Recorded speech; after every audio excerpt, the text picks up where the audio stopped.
Good morning बच्चों, welcome to my YouTube channel.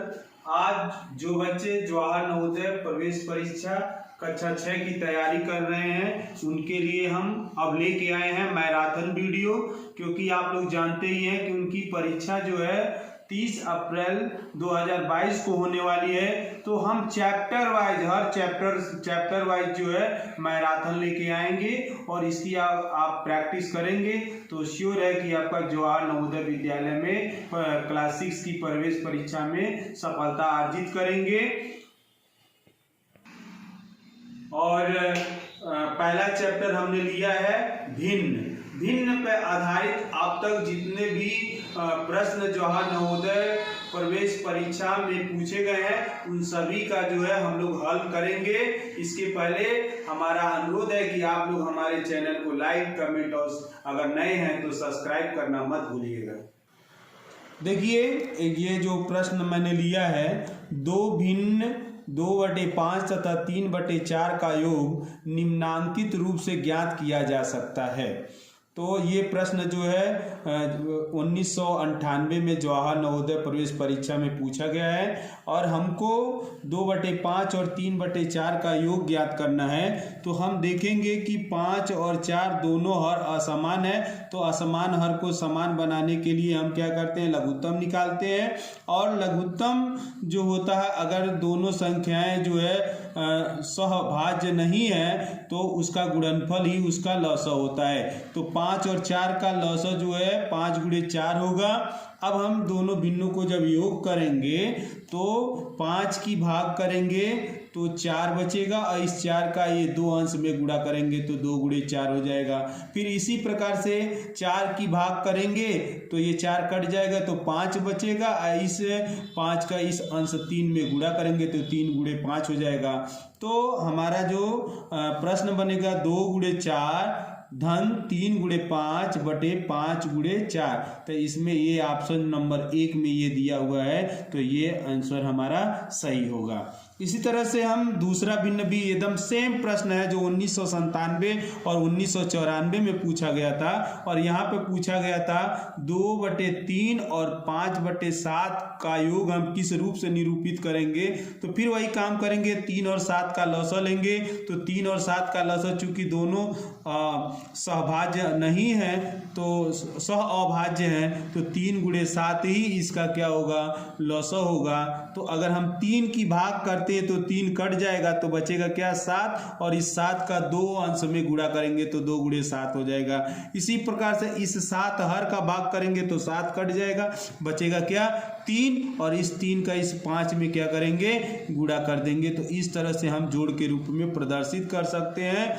तो ये जो चौथा ऑप्शन दिया गया है 2 गुणे 7 धन 3 गुणे 5 बटे 3 गुणे 7, ये हमारा क्या होगा, आंसर जो है सही होगा। अगला जो प्रश्न है जो है 1998 में पूछा गया था जवाहर नवोदय विद्यालय प्रवेश परीक्षा में और इसमें कह रहा है कि 5/14 में कितना घटाने पर उत्तर 2/6 होगा।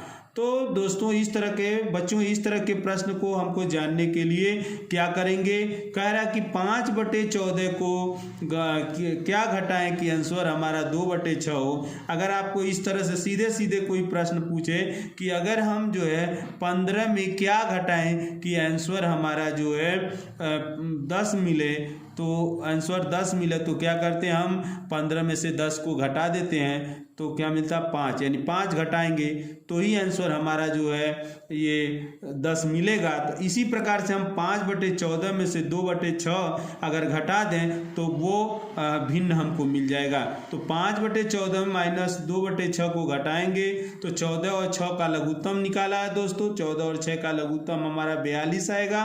तो 42 यहाँ पे हम लिख देंगे। अब 14 की भाग 42 में करेंगे तो 14 यहाँ 42 होता है, तो 3 आया और 3 का इस 5 में गुणा करेंगे और ऋण है तो ऋण होगा। फिर 6 का भाग करेंगे तो 6 7 42, 7 आएगा और 7 का 2 में गुणा कर देंगे। तो ये हमारा 3 5 15, ऋण है तो ऋण और 14, 2 7 दूना 14। अब 15 में से 14 घटाएंगे तो बचेगा 1, तो 1/42 हमारा क्या हो जाएगा, आंसर हो जाएगा।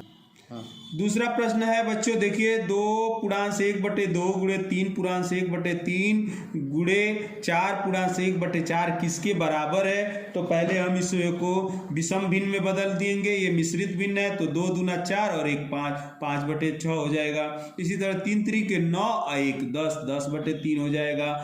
फिर गुणे है तो गुणे कर देंगे, फिर 6 चौक को 16 और 1 17, 17/4 हो जाएगा। अब हम इसको चाहें तो काट सकते हैं, इसको 2 5 10 और 2 दूना 4, तो यहाँ बचेगा 5 गुणे 5 गुणे 17 और नीचे बचेगा 2 गुणे 3 गुणे 2 नीचे बचेगा। तो 5 5 25 और 25 का 17 में गुणा करेंगे तो 425 आएगा और 2 3 6 और 6 दूना 12 आ जाएगा यहाँ पे। तो 425/12 होगा। फिर हम इसको क्या करेंगे, मिश्रित भिन्न में बदलेंगे। तो मिश्रित भिन्न बदलने के लिए 425 में 12 की भाग करेंगे तो 35 भागफल आएगा, 5 जो है शेष बचेगा, 12 हर बचेगा। तो ये 35 जो हमारा होगा ये पूर्णांश हो जाएगा, 5 अंश हो जाएगा और ये 12 हर हो जाएगा। इसी तरह से दूसरा प्रश्न जो है ये आप लोग हमारे कमेंट बॉक्स में इसका आंसर लिख करके बताएंगे। 1995 के जवाहर नवोदय प्रवेश परीक्षा में पूछा गया है। 3/1/3 गुणे 3/1/2 इसका आंसर आप खुद करेंगे। फिर हमने दूसरा प्रश्न लिया है, यदि किसी राशि का 1/3 12 रुपये है तो उस राशि का 1/4 कितना होगा। तो इस तरह के प्रश्न को हल करने के लिए देखें, 1/3 भाग जो है 12 के बराबर है। बच्चों अगर हम 1 भाग जब भी निकालेंगे तो भाग करते हैं, तो 1/3 भाग 12 के बराबर होगा। तो 1 भाग निकालने के लिए हम क्या करेंगे, 12 में 1/3 की भाग करेंगे। जानते ही हैं हम लोग जब क्या करेंगे, भाग को गुणे में बदलेंगे तो ये उल्टा हो जाएगा, यानी 12 था जो 1/3 था वो 3/1 हो जाएगा। अब हम क्या करेंगे, 12 गुणे 3/1 होगा तो 12 3 36, यानी पूरा भाग जो हो गया वो 36 के बराबर है। तो 1/4 भाग कितना किसके बराबर होगा, तो 36 में 1/4 का गुणा करेंगे तो 36 गुणे 1/4, 4 एकम 4, 4 9 36, 9 हमारा क्या हो जाएगा, आंसर हो जाएगा। अब देखिए एक दूसरा प्रश्न है, मोहनलाल सहगल ने अपनी पूंजी का 1/4 भाग अपने लड़के को, 1/3 भाग अपनी पत्नी को तथा 1/8 भाग अपने पुत्री को दे दिया। अब उसके पास उसकी पूंजी का कौन सा भाग शेष रह गया। तो देखिए मोहनलाल के पास कुल पूंजी कितनी होगी, 1 होगी, पूरा 1 होता है। पूरा बच्चों पूरा अगर होगा तो 1 के बराबर होगा। कितना दिया, 1/4 दे दिया। किसको दिया, अपने लड़के को दिया। 1/3 किसको दिया, अपनी पत्नी को दिया।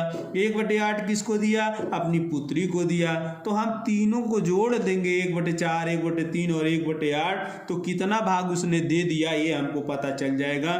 तो हम इसको हम जोड़े हैं तो 4 3 8 का लघुत्तम निकाले हैं तो 24 आया है। अब क्या करेंगे, 4 का भाग 24 में करेंगे तो 6 गुणे 1 हो जाएगा। फिर 3 का भाग करेंगे तो 3/24 तो 8 आएगा, 8 में 1 का गुणा हो गया। फिर 8 का भाग करेंगे तो 8 3 के 24, 3 आएगा और इसे 1 में गुणा करेंगे।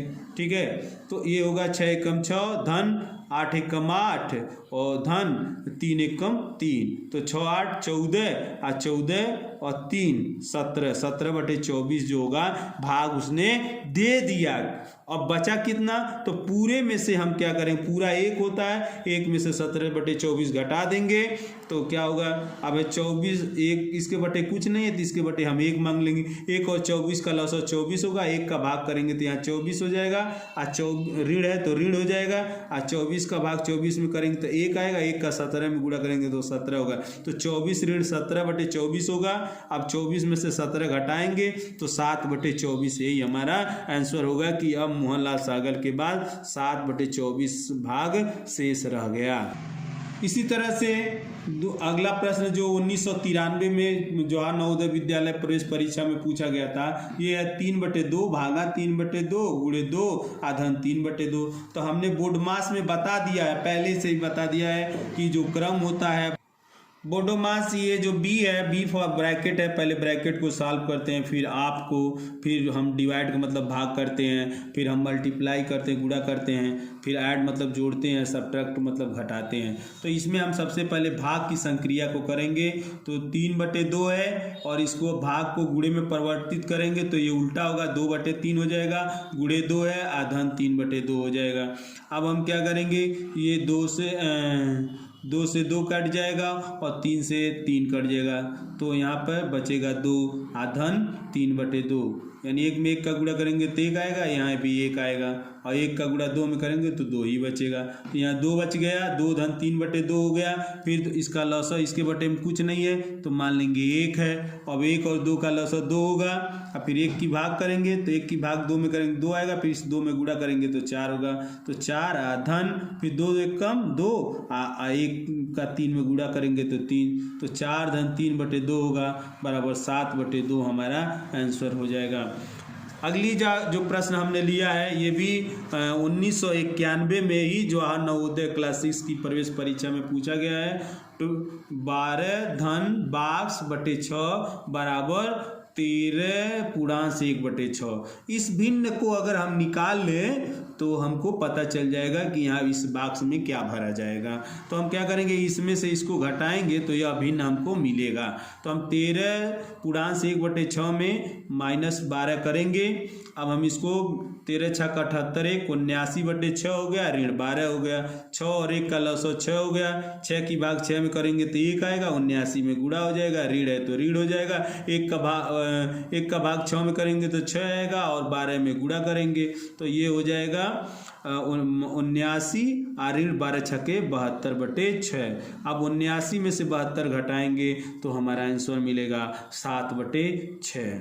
तो यहाँ हम जो भिन्न होना चाहिए 7/6 होना चाहिए, लेकिन बॉक्स में क्या भराएगा, ये बॉक्स में 7 भरा जाएगा, तो उत्तर हमारा क्या होगा, 7 होगा। अगला प्रश्न भी इसी तरह से लिया गया है। ये बड़े कोष्टक में, फिर छोटे कोष्टक में 1/2 भागा 2/3, फिर छोटा कोष्टक बंद धन 1, फिर बड़ा कोष्टक बंद। अब क्या करेंगे, हम छोटे कोष्टक को पहले सॉल्व करेंगे। तो छोटे कोष्टक को सॉल्व किया तो 1/2 है, और भाग को गुणे में बदलेंगे तो ये उल्टा हो जाएगा, 2/3 था तो 3/2 हो गया, धन 1 हो गया। अब हम गुणा करेंगे 1 × 3 और 2 × 2 धन 1, तो 1 तिहाई 3 और 2 दूना 4, 3/4 धन 1। अब इसके बटे 1 के बटे में कुछ नहीं तो इसके बटे 1 हम अपने मन से लगा देंगे, 4 और 1 का लॉस 4 हो जाएगा।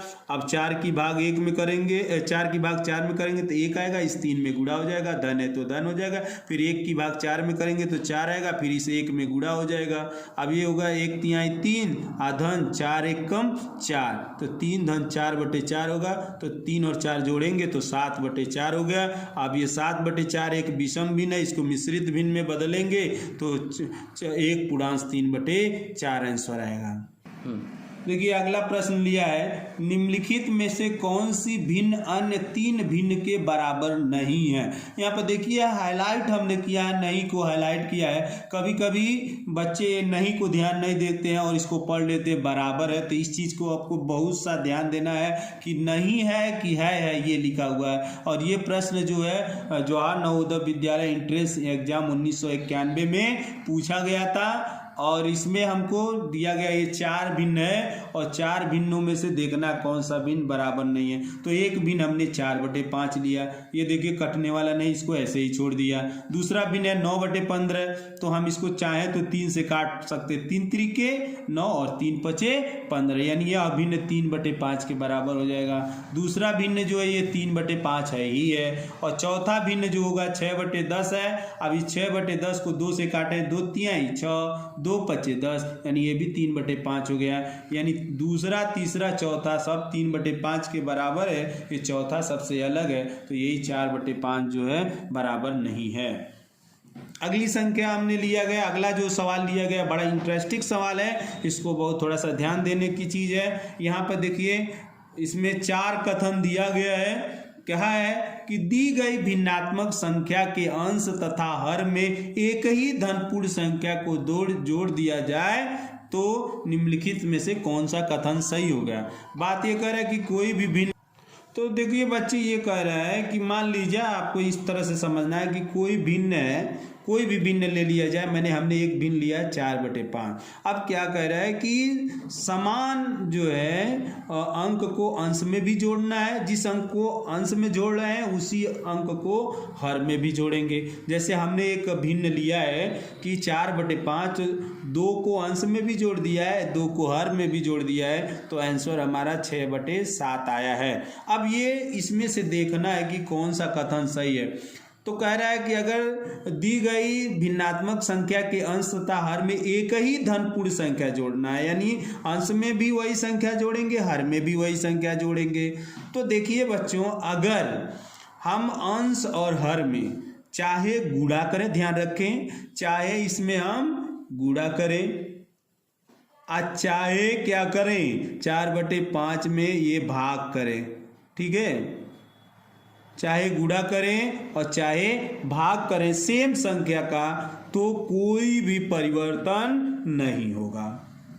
अगर अंश और हर में समान ही संख्या का गुणा, जैसे 4/5 में 2 का गुणा करें, 2 का दोनों अंश में भी 2 का, हर में भी 2 का गुणा करें, या 4/5 में 2 का भाग करें, अंश में भी हर में भी 2 का भाग करें, तो वैल्यू में कोई भी परिवर्तन नहीं होगा।